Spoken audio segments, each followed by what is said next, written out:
Hi, this is Ed Cohen in San Diego, California. I'm really honored to have as our guest today Fiona in Paris. Fiona, please say hi and bonjour, bonsoir, and please pronounce your name the way it should be pronounced.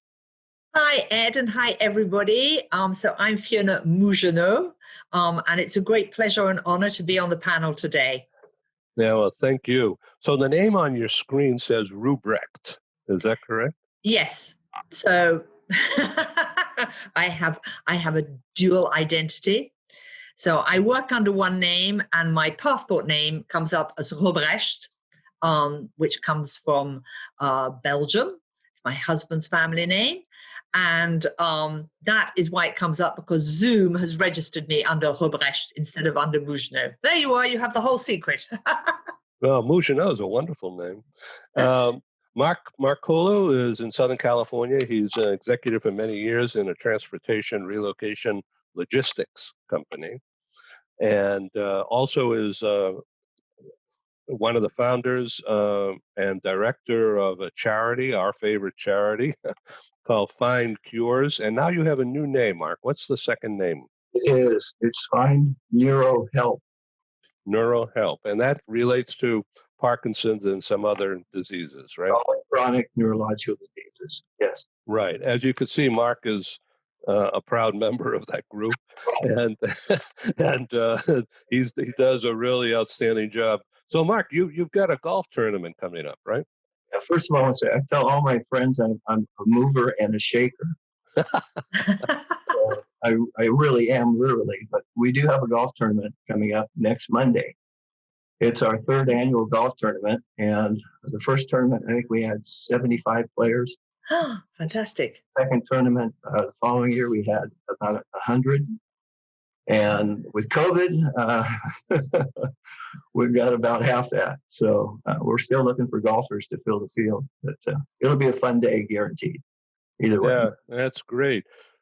John Schultz, an auto industry executive based in the New York area, and has great experience, vast experience living in Asia.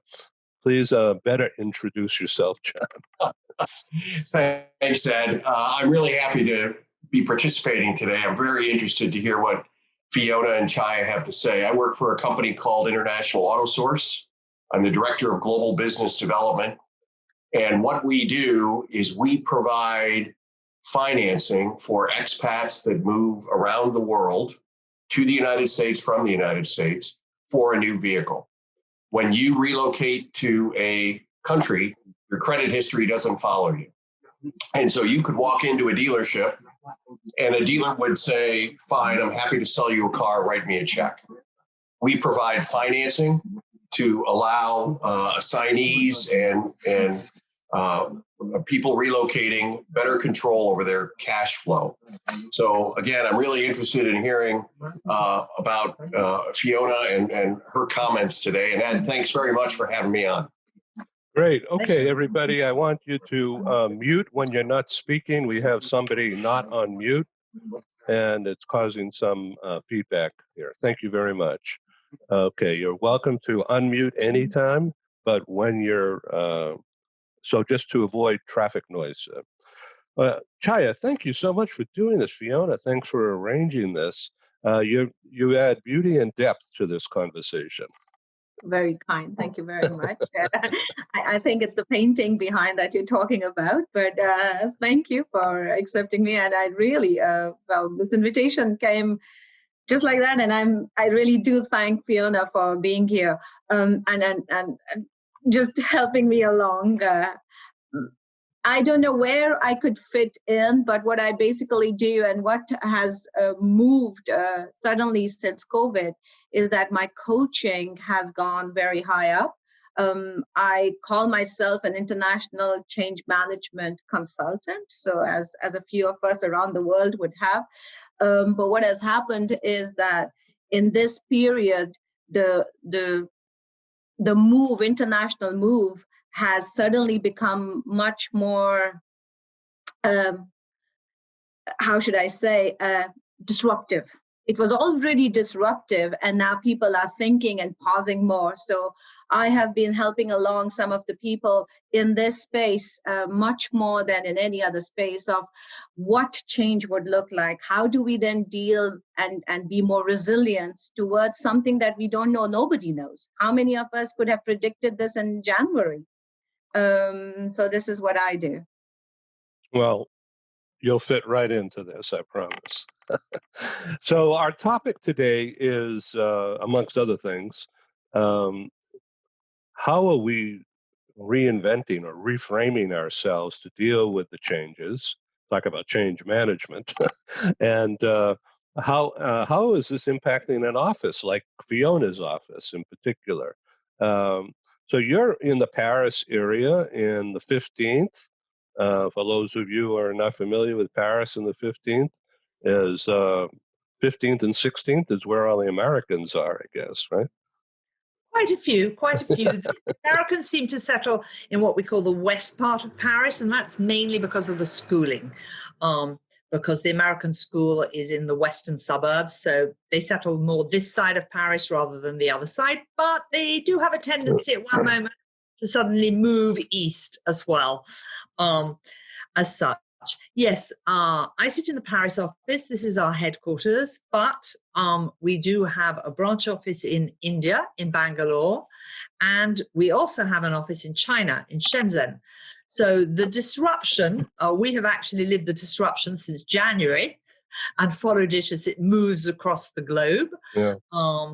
And the impact that is having on everybody. And I think that it's highly psychological, that's for sure. I think that the fact that we're all in this work from home, which I believe in, our teams have always worked from home. They've always had the possibility, all of them, from working from home. They've also, the fact that you have offices in different areas, yes, you're used to this mode of working, but I think we've all seen, and I'd be interested to hear what others have to say on this, is that we've all seen that we are also social animals. We need to meet. We want to go out and have a drink in the evening. We want to discuss things around a table. And that is what's missing and has caused, I think, yes, a lot of worry to everybody. It's a very worrying time, but it's added in a layer because it's difficult to reassure people when you're on just a Zoom call. So the last time Joanne and I were in Paris, we produced one of our live conferences there, and it was held up near Arc de Triomphe at the Bridge Street property there.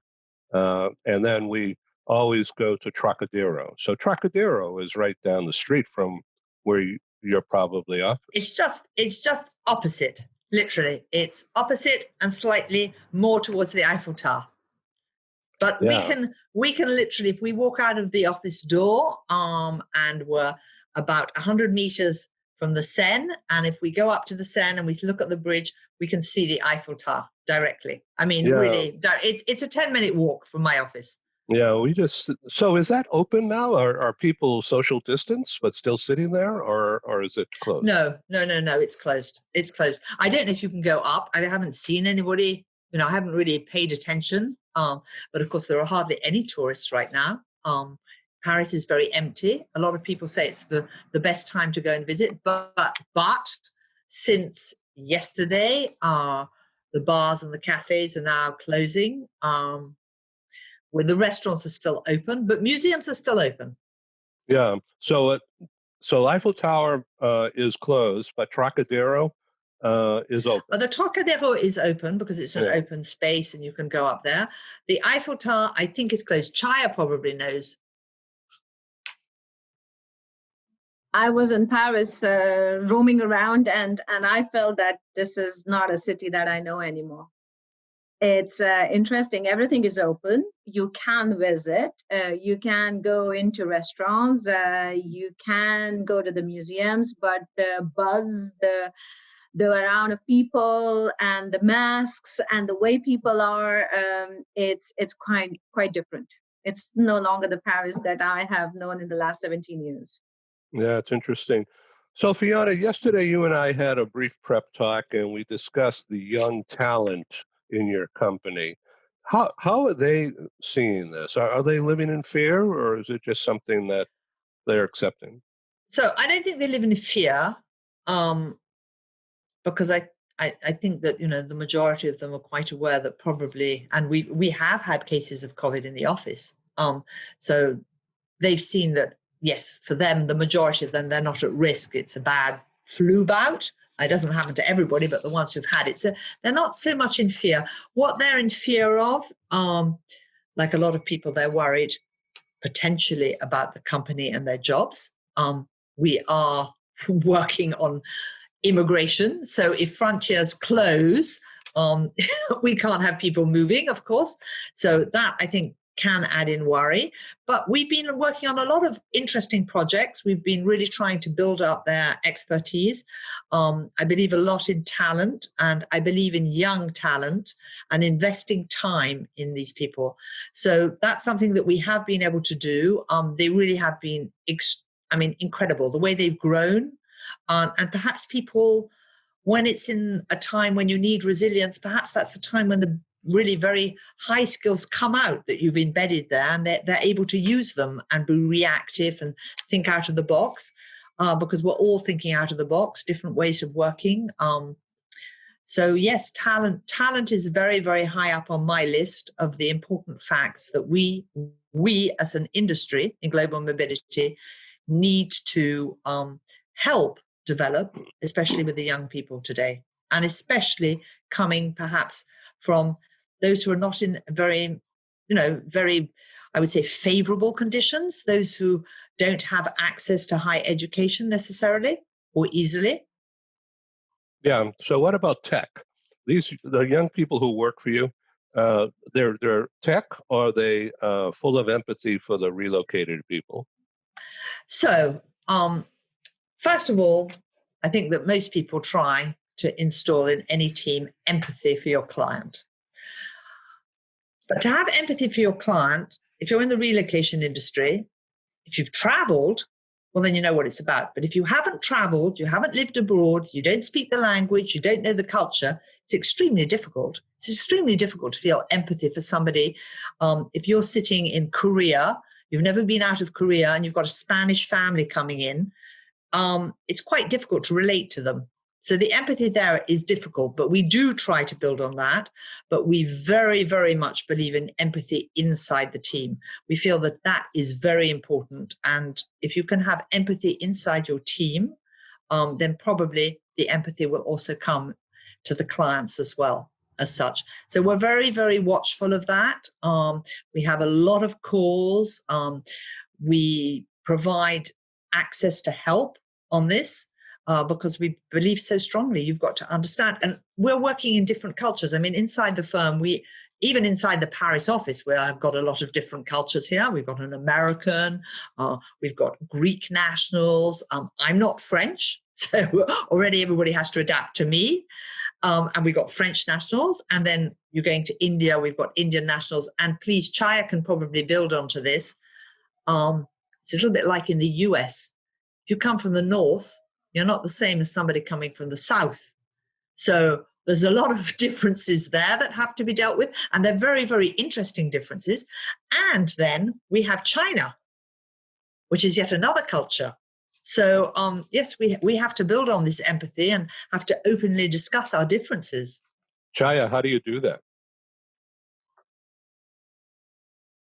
I'm sorry, I just got the end of how do you do that, and what would you put in that? What's that about?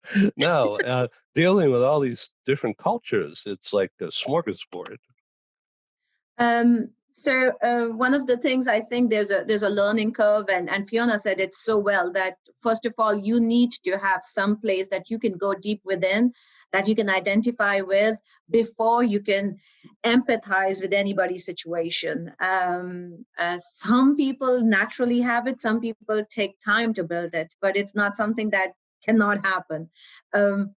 But the first part of it is knowledge. It's really being interested in knowing the other. If you don't want to know, then we can't even get to the next part of actually feeling it. The other thing that happens, I think, in cultural understanding is just being okay. So you may know, and even you may not like it, but you don't have to accept it as long as you're just okay with it. And I think a lot of that empathy goes away when, okay, I've learned the new culture, but I don't like it. So I guess keeping an open mind, it may sound very basic, but I really do believe that's where it all starts. And then you may have a curve where you're learning cultures, and then at one point you are so attuned to them all that you don't even, take care of culture in a person, and you come back to the personal adjustments between different people. So coming back, what that is, it would depend on where you are at that moment. Okay, so John Schultz has lived in many countries, but in particular spent a lot of time in Asia in the automobile business. So, John, please add to this discussion about working with different cultures. I really liked what Fiona said. The first time my family and I went to Japan was in 1996. Never expected to go to Asia, never expected to be in Japan, didn't know the language, couldn't read the road signs. For me, as an American, the steering wheel was on the wrong side of the car.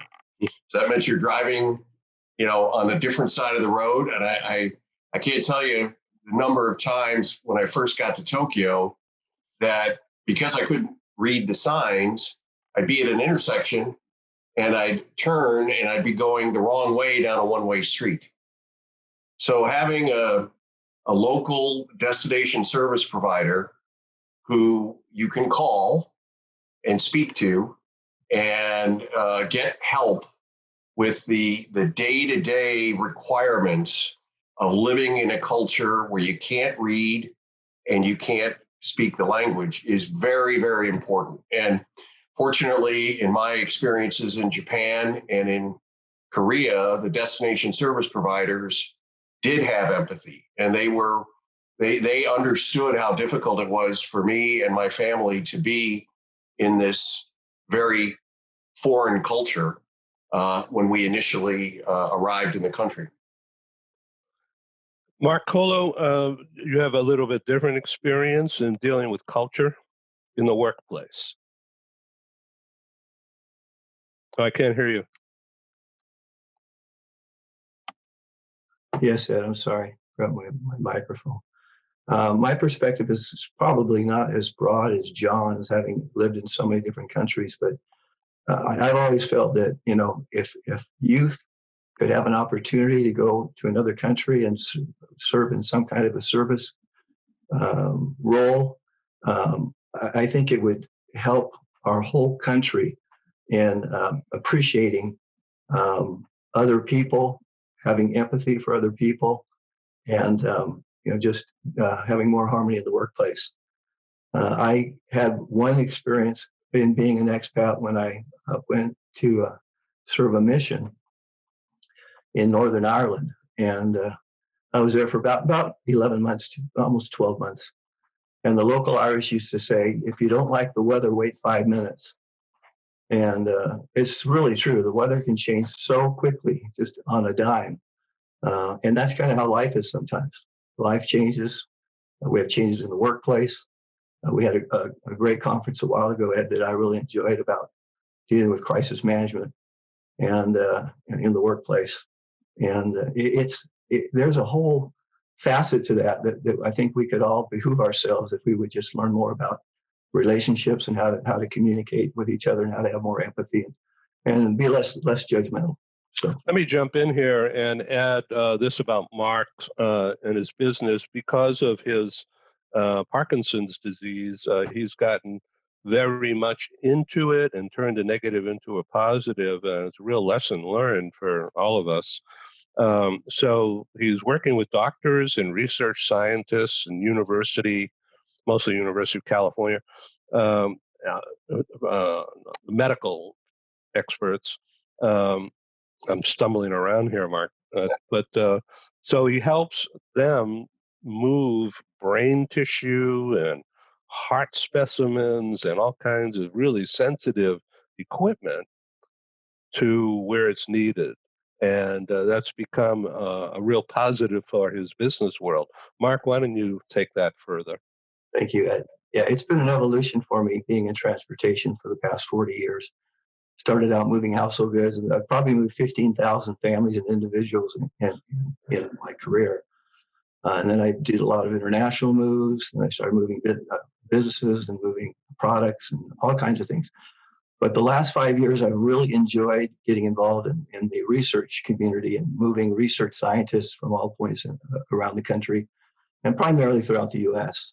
I had a call from a young lady named Diane, and she called me about 5 years ago, and she said, "Mark, I need some help." I said, "Well, what do you need, Diane?" She said, I've got a person I need to move, and he's got a laboratory. She says, "Can you move laboratories?" I said, "Yeah, I can move laboratories." She said, "No, Mark, can you move laboratories?" I said, "Diane, I can move laboratories." And she said, "No, Mark, really, I need to know you can do it." So she asked me 3 times if I move laboratories. I said, "Diane, what's your concern?" She said, "Mark, this guy I've got to relocate is going to be my boss's boss. And if you blow it, I'll lose my job." So she was pretty stressed about it. So I called him up, his name was Howard, and we had a nice chat. And he said that he researched Parkinson's and Alzheimer's. And I didn't realize at the time, but he was a world-renowned expert on those 2 topics. And the next thing he said, "I've got 30,000 brain samples of individuals who've passed away with Alzheimer's and Parkinson's. Can you guarantee that those will get there in good condition?" And I'm thinking to myself, boy, that's a tall order, because I can't control all the facets involved from point A to point B. So I went ahead and I said, "Howard, you'll be happy to know I've got a vested interest in getting you out here in good shape." And he asked me, "Why is that, Mark?" And I said, "Because I have Parkinson's." And he went quiet for about 3 or 4 seconds. Then he said, "Tell me about it." And that told me what a great person he was and what a humanitarian he was. He could write the book. We could write an encyclopedia on those 2 subjects. He was kind enough to say, "Tell me about it." So he came to work at one of the more prestigious universities in Southern California. Within 3 months, he was named CEO of this university's health. He was over everything dealing with medical issues at the university. And he and I have become good friends. I've actually physically moved him 3 times. So that's been the last 5 years to me have been fascinating to meet some of these geniuses and learn what they're doing and learn where research is going. So I thank you for sharing that, Mark, on our program again. It's just a fascinating story, and it's real time. To talk about empathy, but from a business point of view. Fiona, let's go talk about your talent. You've already mentioned that you have a diverse group and physically diverse as well as quite a mixture of people and backgrounds.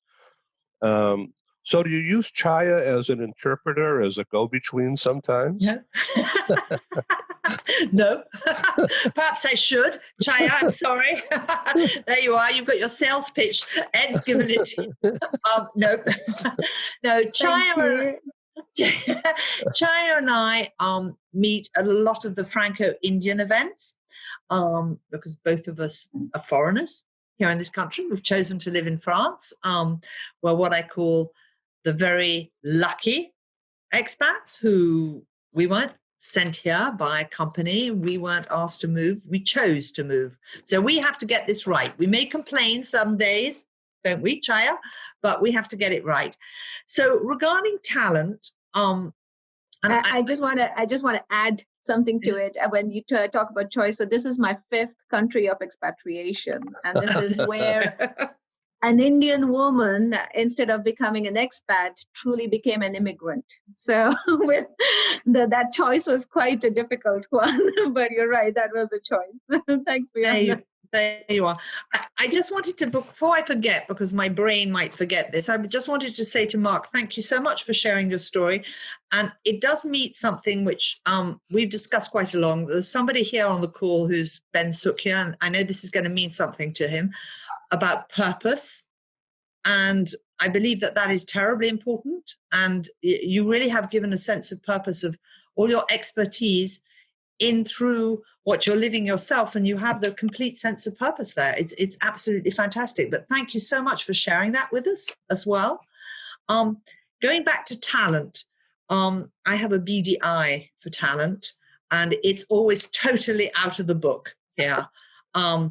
It's nothing to do with people coming from Harvard, although we are very lucky sometimes to have those people.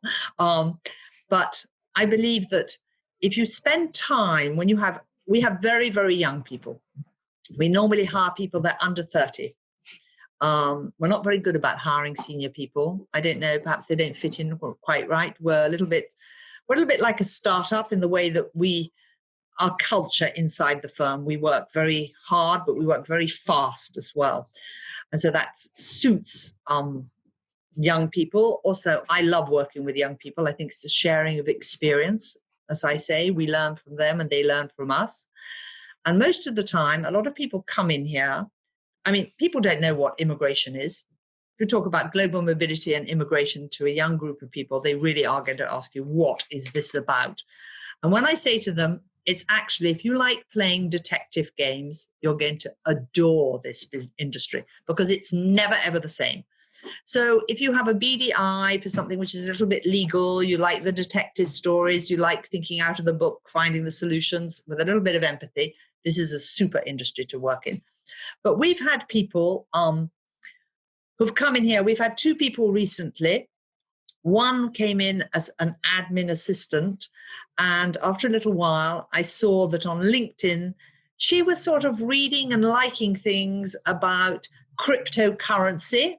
And I thought, this is interesting. She's very young to be reading about cryptocurrency, and she's come in more on an admin secretary level. I've got to discover what she likes. And at one moment I said to her, would you be interested in perhaps doing some digital development and being a community manager? She looked at me and she said, I dream of doing that. We sent her on a course. She's our community manager. She does a fabulous job. So it was just finding her talents, or actually not even finding them. It was discovering her talents and bringing them out. And that is so rewarding inside a company. And all of us can do it. And I'm sure that most people here do it as well. And then we have another wonderful story, which I tell on a lot of panels, but I am going to tell here. We have somebody, and Chaya is going to understand this even more. In India, you have what is termed as, and there's nothing pejorative here, as office boys. And these are wonderful people. They're wonderful, wonderful people. And they have a wonderful role because they keep the offices clean. And that is a huge job in India because they have to be cleaned twice a day because of the dust. And they very kindly serve out tea and coffee to everybody. And they do a lot of other little jobs. And we have this guy who's called Jacob, who's incredible. And when he came into the office, I looked and I thought, he looks extremely smart, very, very well turned out. And he speaks very good English as well. And I see the way he's organized, and everything is clockwork. It's army style. At 11 o'clock, I put out the table on the terrace for lunch. At 11:30, I water the plants. I'm thinking, he's so organized, this guy. Why on earth aren't we doing something with him? So it took a little bit of time to discover what we could do. And there was a misunderstanding because I understood that he had to go to a university before we could hire him, which was totally ridiculous on my behalf. But in the end, he now is no longer an office boy. He now is an admin staff, and he does data entries, and he's doing a really good job. And we're really building into this. So talent is everywhere. It doesn't just have to be people who you hire coming from prestigious universities, in my opinion. So, John, in the auto business with International Auto Source and Ready Drive, you came across a potpourri of talent in, all over Asia, as well as here in the U.S. Can you relate? This is not rehearsed, everybody, but can you relate a story about finding a gem, a talent in the rough, and then developing that relationship?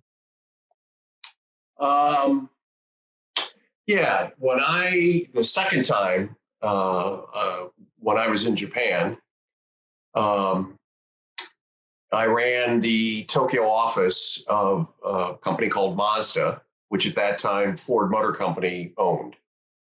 And so I was the general manager of that office, had 33 direct reports from all Japanese, none of whom spoke English.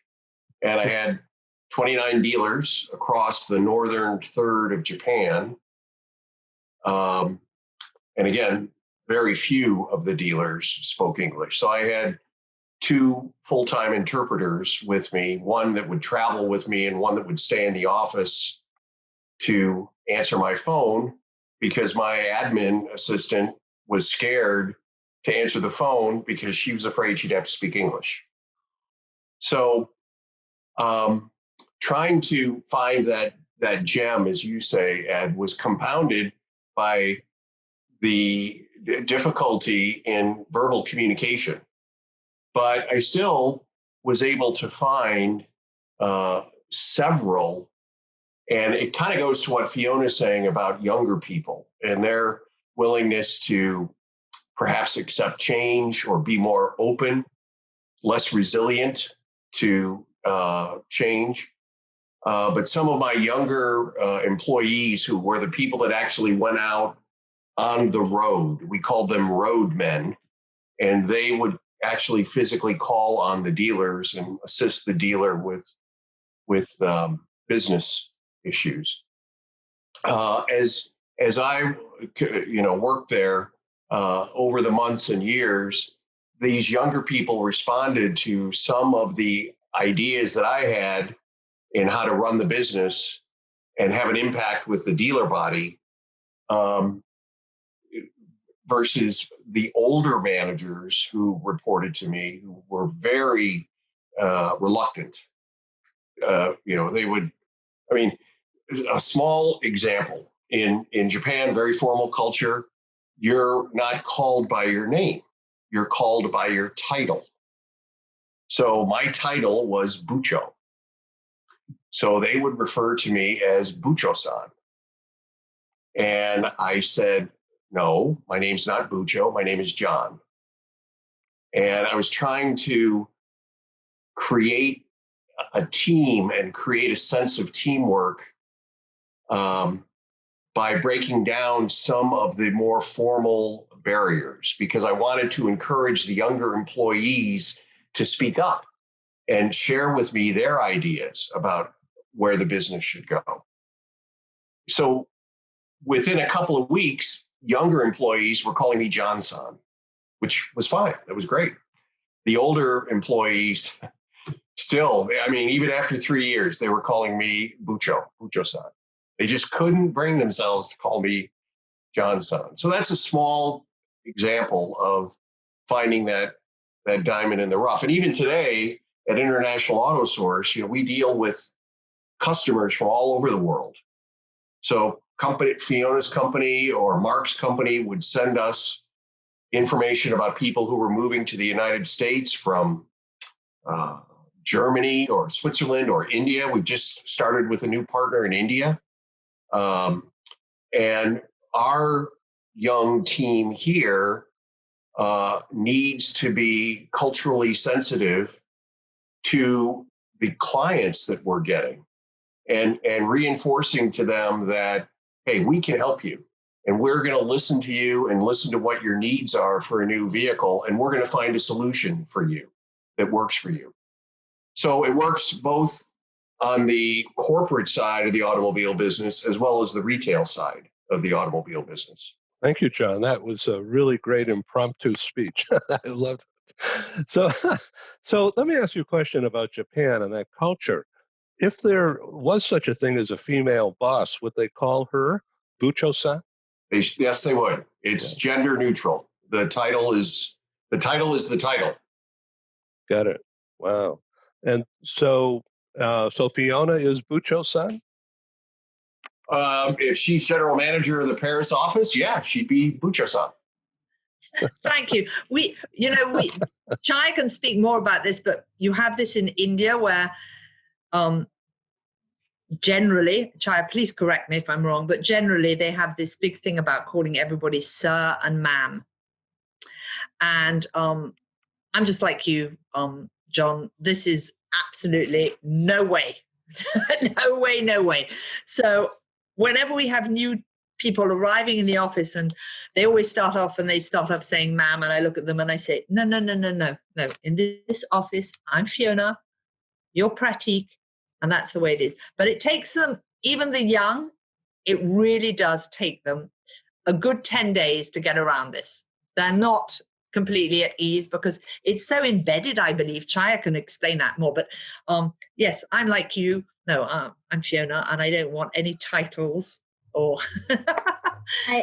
I think it's also a show of respect. I don't think it's just hierarchical distance, but it's a real show of respect. And somewhere the idea is to say, if you're on a first name basis, then you're taking away from the people who are used to having that son and ma'am added.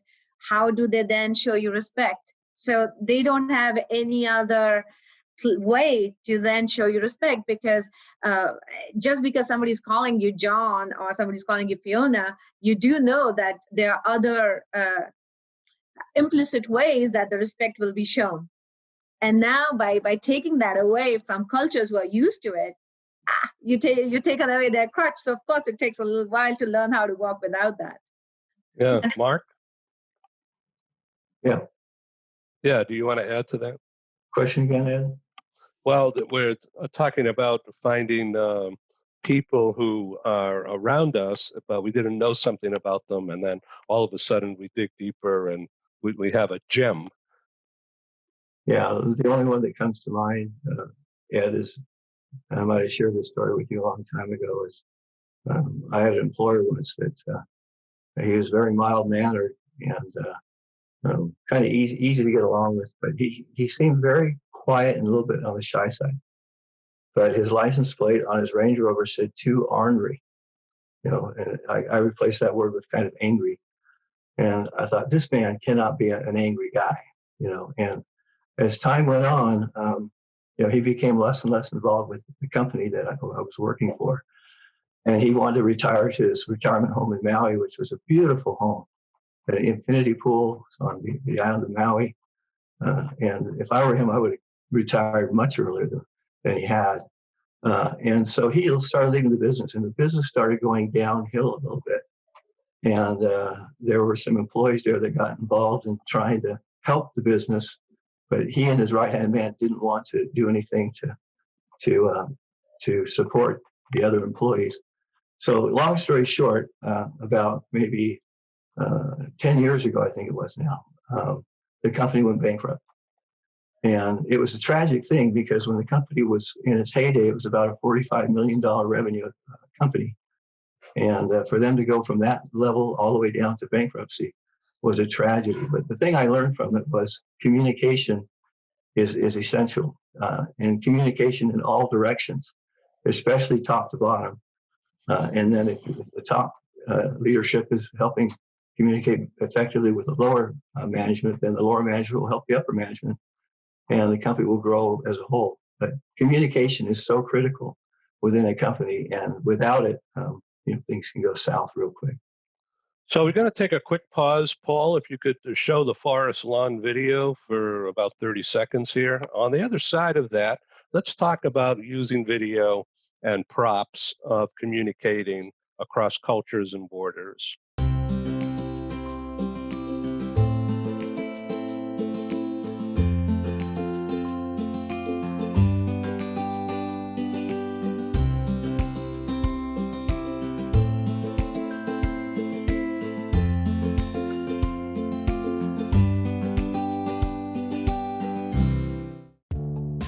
As an expat moving to the USA, relocating is exciting, but it can also be stressful.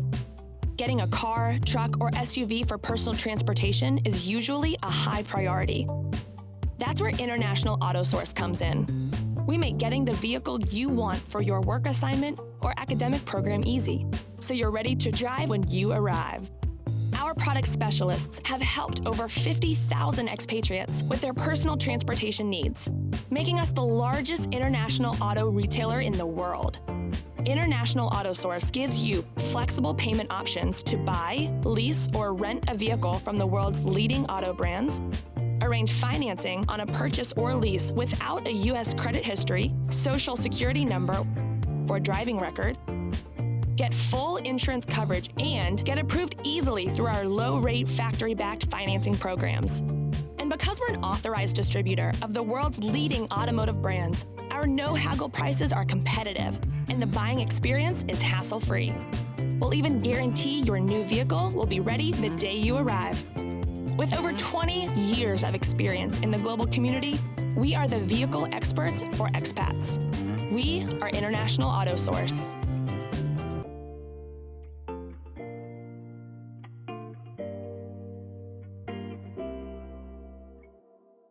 We're sponsored by those fine companies, and we have a few more coming on in the next week, which we'll talk about later. But the idea of commercialism and the idea of using technology and video and instruction, particularly when we're dealing with international people and from different cultures, different time zones. Fiona, I don't know how you do that with an office in China and an office in India, and you're in Central Europe. That is quite a challenge. Yes, it is quite a challenge. But I think, very similarly to John in Japan, with people spread all over the country as well, it's a question that if you want to do it, you can do it, but you've got to sit down around a table and you've got to see what works and what doesn't work. And at the beginning of this discussion, you said this is not a webinar. I think that everybody can arrive at a conclusion that we're all a little bit fed up with webinars. We've got an overdose of webinars that's happened for everybody. So we're moving away from webinars. But on the other hand, yes, there are other means of training. There are, various companies in the relocation industry, even people like ERC, URA, who've got training programs that are very well done. And yes, they're web-based and you take the tests as you go along. And that's fantastic. But there's a moment when you still got to have something which is a little bit more personal. What we see now more, we have calls. I start my day with calls across the globe in my team.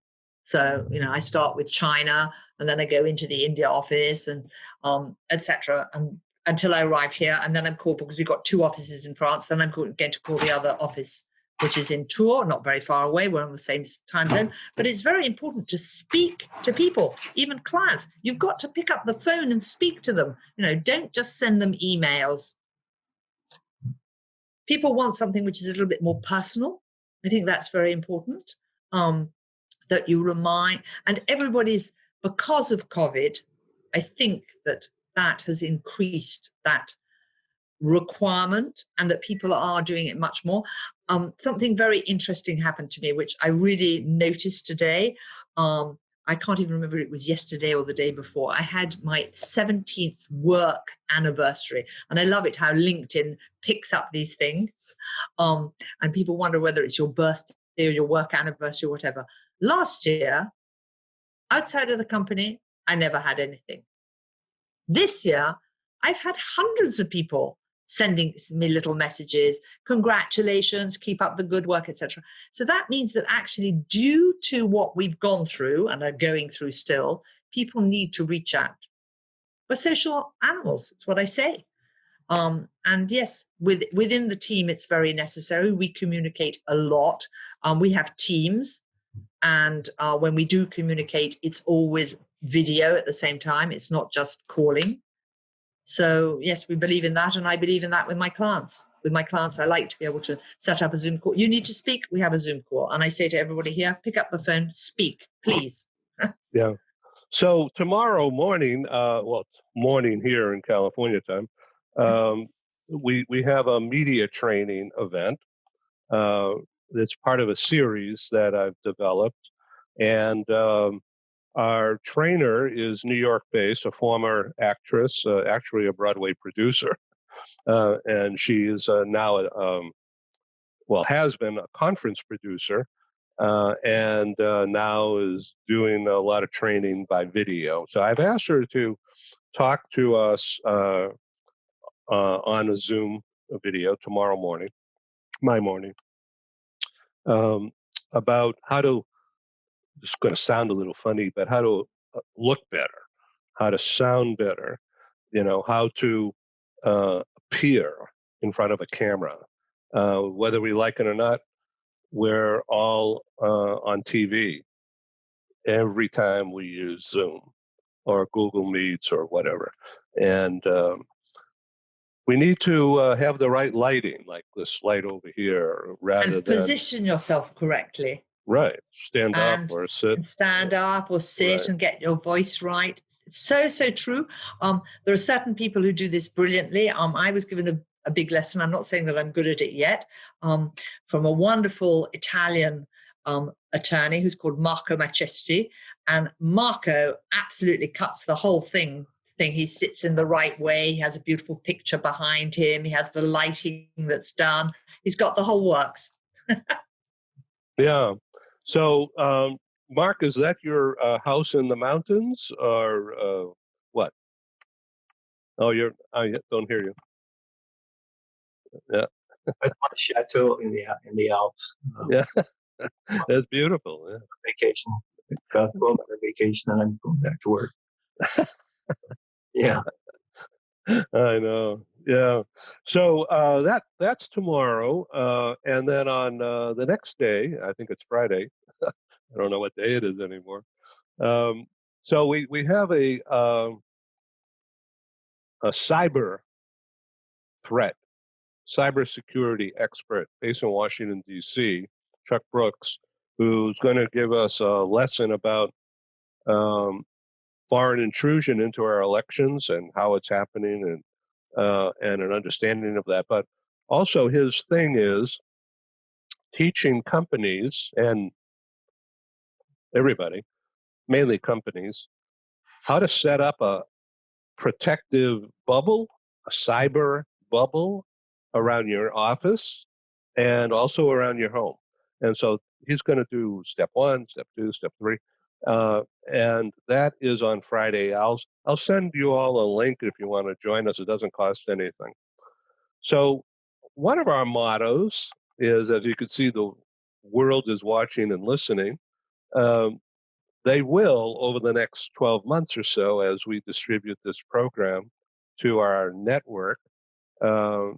We're fortunate to have just under 17,000 direct LinkedIn connections, and from over 100 countries, with about 70% US, Toronto, about 20-25% in Europe, and the rest scattered around everywhere else. Asia is fast growing. Asia is huge, immense.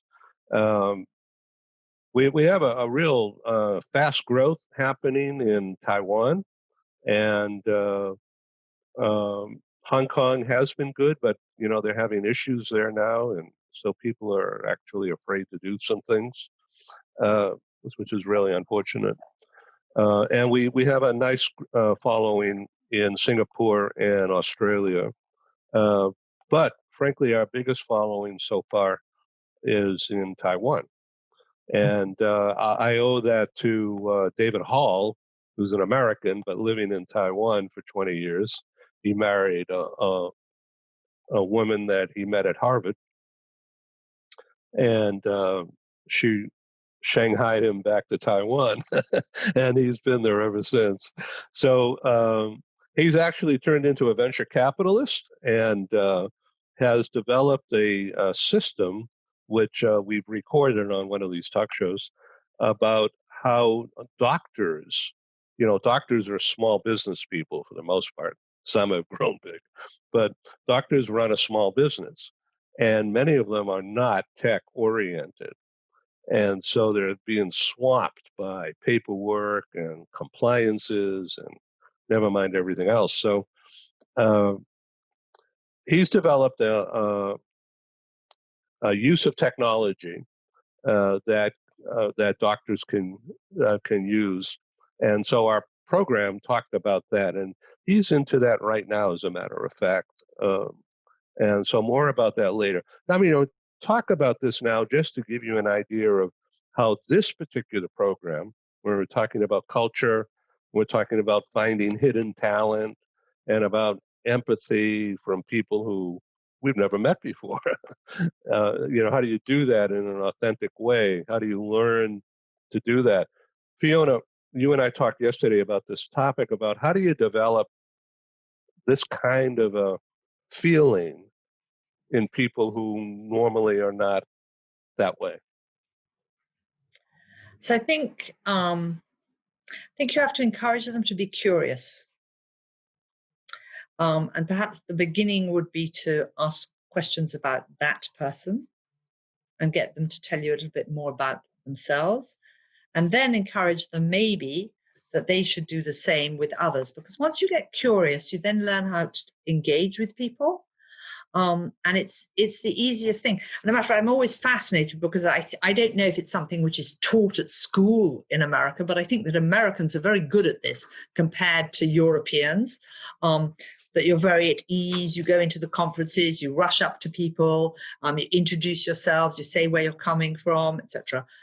We're a little bit more over here. We're sort of, I'm just going to wait. I'm going to see if they come up to me first.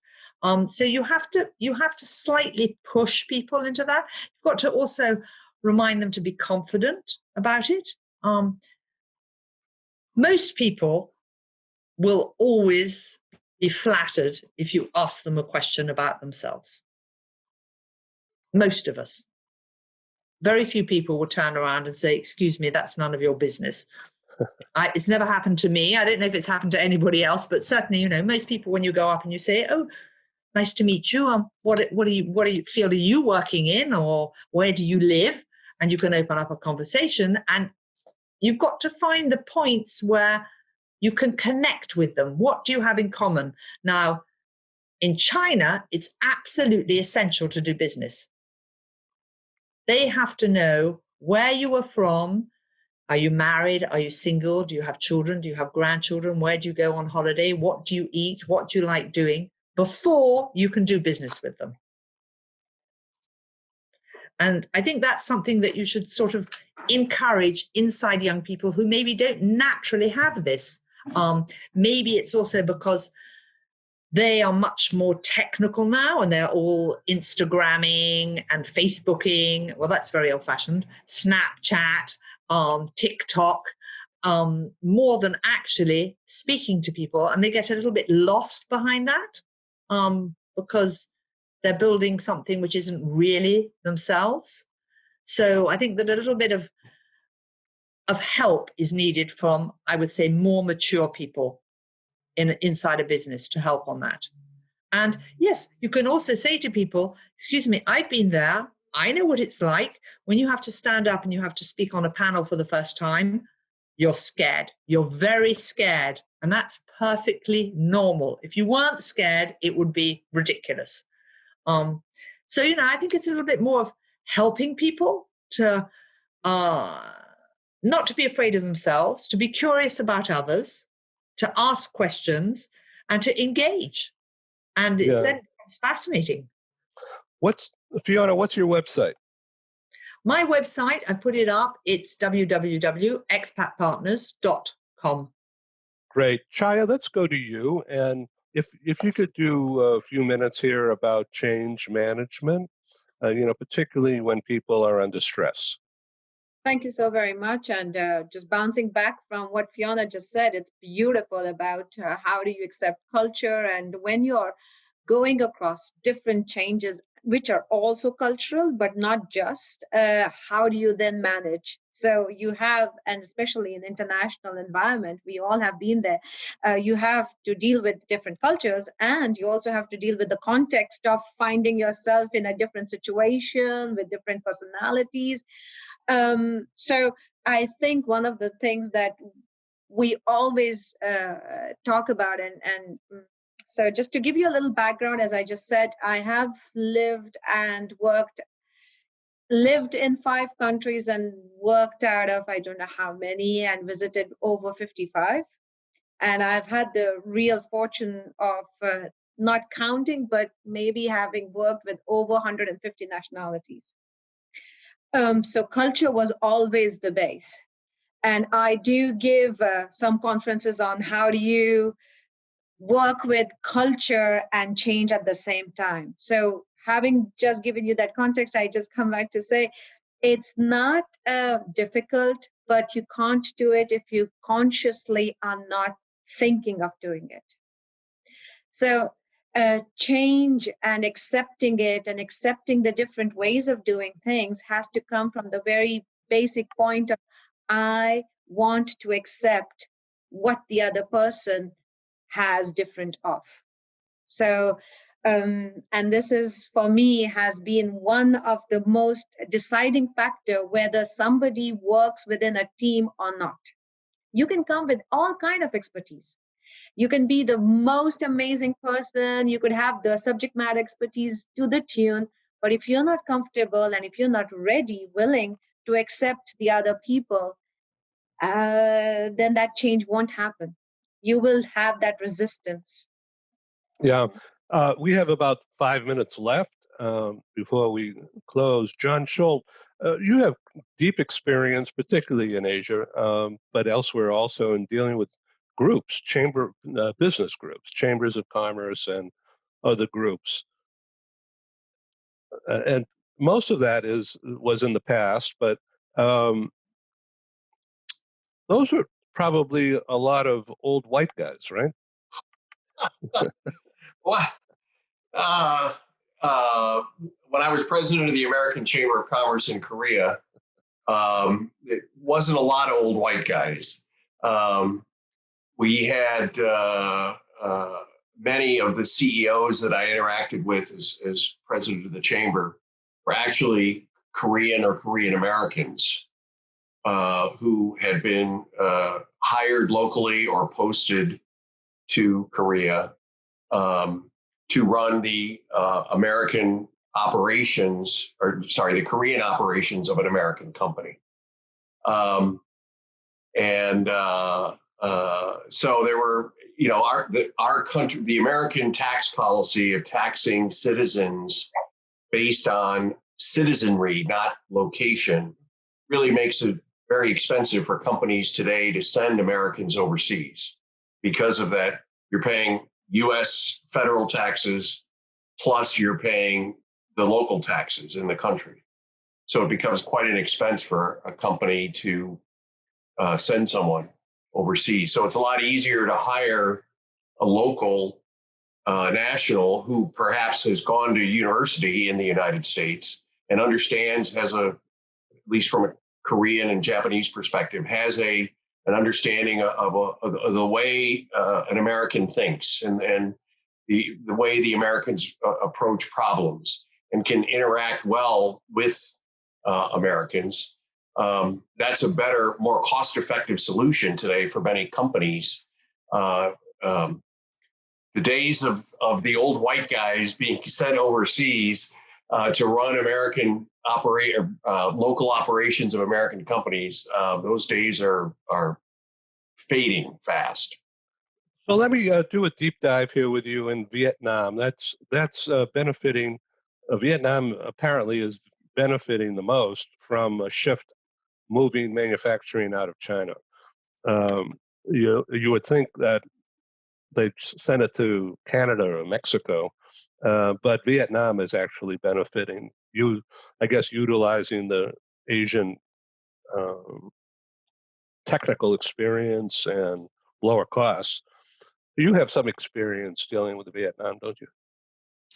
Well, when I was at Ford Motor Company, we have operations in Vietnam, assembly operations, as well as a national sales company. And of course, as president of the American Chamber of Commerce, I dealt with there's two chambers of commerce in Vietnam. One is in Hanoi and one is in Saigon. And both are focused on promoting trade and development between Vietnam and the United States. So I have had some experience there, and your points about moving production sources from China to Vietnam are accurate. Companies are doing that, and there is definitely a labor savings, and definitely there's an openness to embracing business in Vietnam today that has really come about in the last, and when I say business, I mean foreign direct investment, that has really come around in the last 10 years. Yeah, booming. Very modern, amazing. I grew up in the Vietnam era, the war era, and it's just, whoa. So this is quite a culture change, quite a change. Mark, as we come to a close, I want to wish you best of luck in your golf outing and your rebranding of the charity. What's that name again?